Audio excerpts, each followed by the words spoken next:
Assalamu alaikum wa rahmatullahi wa barakatuh. Peace be upon you. And I'm really honored to be with you tonight. And also very pleased to be coming back home to Michigan. I spent about 15 years of my life at the University of Michigan. And 2 of my children were also educated in the state.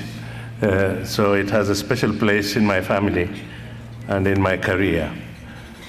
So when I was invited, there were 3 things which were attractive. 1, Islam.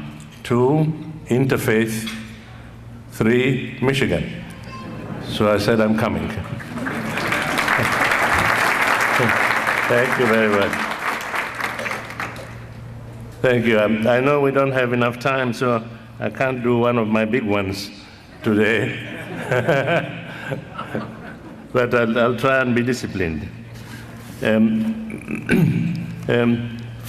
major factor that has often been overlooked is that the United States is the nearest thing to a universal nation in the world. This country has within its composition representatives of not only every country, but almost every tribe, almost every ethnic group, almost every language. So no other country in human history has demographically been more representative of the human race than the United States. On the other hand, this country, which has been such a sterling asylum to so many people, has not been hospitable to diverse cultures. The United States receives people and then in a couple of generations kills their cultures.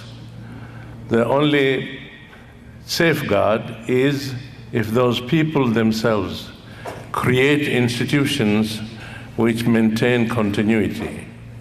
Fortunately, the killing of the cultures is not a deliberate policy of the United States. It's the consequences of the nature of the dynamics within that society. I came with children from Africa, and they were born in Africa.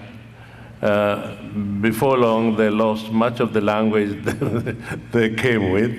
They became increasingly American. Now they blame me for not being bilingual. and the reason is the wider society and its capacity to assert its own supremacy in culture has tended to make it impossible sometimes for parents to maintain continuities with indigenous heritage that they came with.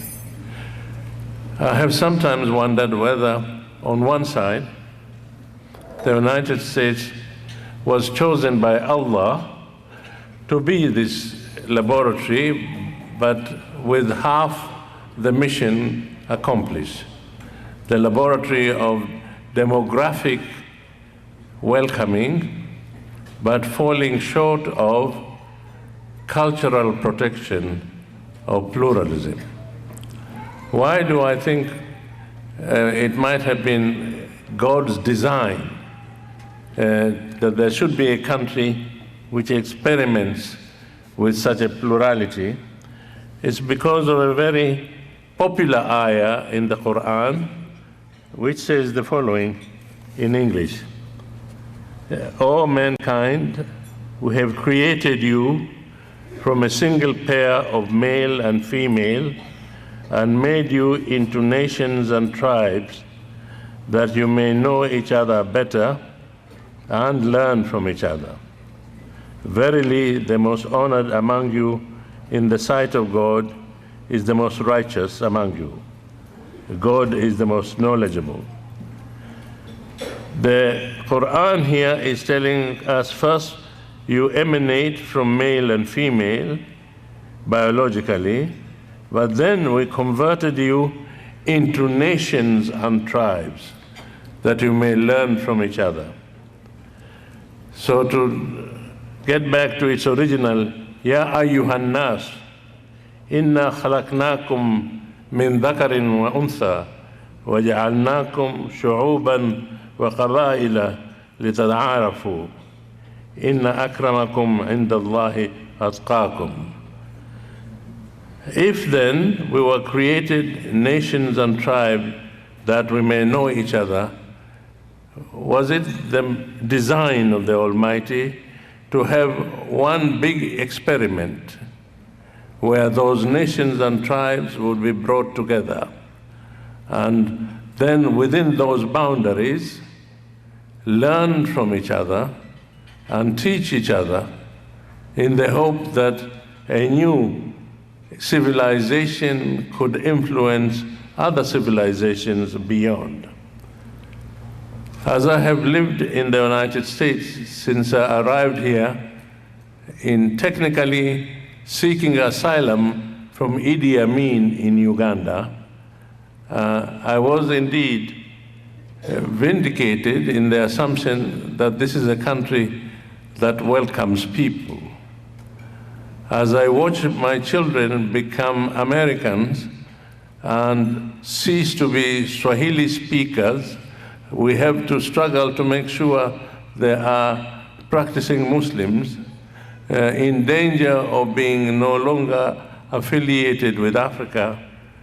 I said the second part of the mission remains to be fulfilled.